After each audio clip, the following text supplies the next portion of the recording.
Hello guys, this is Zlewikk and today I'm coming to you with the top exploits and bugs that you can right now use in the 1.31 Leviathan patch and the DLC.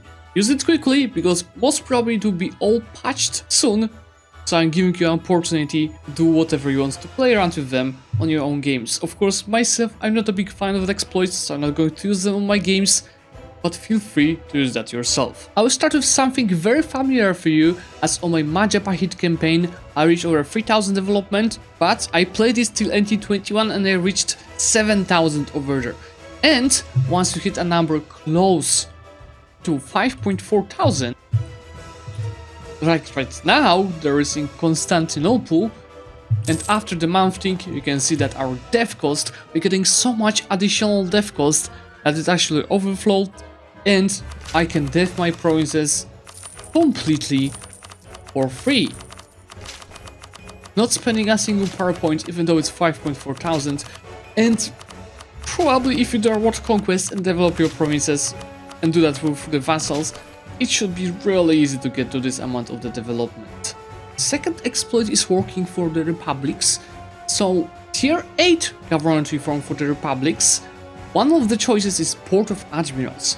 To get the Board of Admirals, you need to be one of the republic types. For example, it's going to work for the plutocracy, and you need to have completed naval ideas. So once you do that, you enact this reform, you can get an admiral, and once your Otro dies, let me just kill him, that is what is going to happen.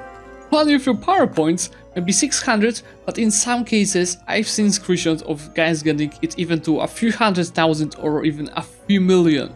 So our mana generation is like crazy because of it. Another exploit, or maybe more of a bug that is still working, and it shouldn't be like that, is that you can see that Man Fiji should be giving 20% dev cost, whoa, a lot, but that's a province modifier. But it turns out, if you go to another province, that in fact right now it's working game as a global modifier. So on top, the monument here that is giving you another 15%, this is crazy overpowered. For the fourth exploit, you need to start as a Polynesian tribal kingdom, like for example Tonga. You can see it's a Polynesian kingdom, but it doesn't matter right now. What you have to do is to get the reform progress. Once you'll be able to change the first reform, you're going to get into the status society, which is giving you minus 99% gov capacity. Then once you get to 3 stability, 90 legitimacy and 60 prestige, you can click this mission and another mission that should be easy. And thanks to this, right now your second government reform is Polynesian kingdom, which is giving another minus 50% governing capacity. And now because of those two things, you just made an overflow of gov capacity and the limit is just 0. Let's say when you later conquered Ming and you started staying in the beautiful provinces from them, and you can see that your governing capacity is 375 on 0, which is giving you minus 100% advisor cost. So if I want to get advisors now, right now, they're going to cost me absolutely nothing. But this is not all, because you can also get minus 100% stability cost, plus 50% improved relations, minus 20% co-creation cost, and minus 50% aggressive expansion impact. Fifth exploit that I have for you guys is from the expand infrastructure. So over here, what you can do is to build one manufactory, expand your infrastructure, which allows you to build another one. Let's say it's a soldier's household, and start building it. It's building, and we can just reduce infrastructures that I don't want to pay additional governing capacity for that, so I'm just canceling it. You can see, doesn't matter.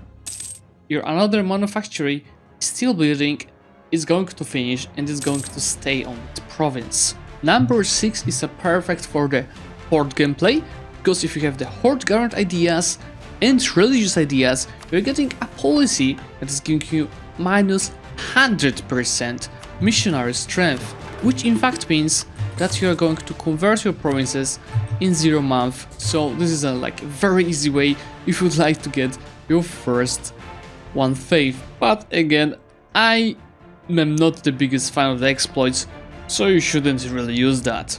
Another thing that seems to be obvious to work properly, but it's not, is that once you, for example, get loans to improve your monument, like I did just right now for Angkor Wat, and then you go bankrupt, the project is not going to cancel, neither during the construction or after the construction was done.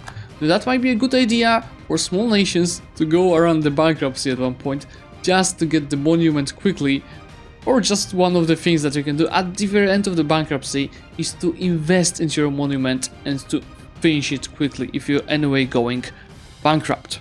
Another, this one is really fun I think, is related to your government reform progress. So in a normal nation, if I go to Naples for example, my average autonomy in this country is on 0.38%, so I'm getting 0.83 of government reform monthly, which is a nice number, and well, yeah, you're going to get the reforms quickly as in any normal game. But if we go back to Florence, you'll see that my average autonomy is right now 99% because I made some tweaks with my provinces and I increased the autonomy. And because of that, right now I'm getting 1000 reform progress monthly. So if we go over a month from June to July, we can see that's right now 1000, which is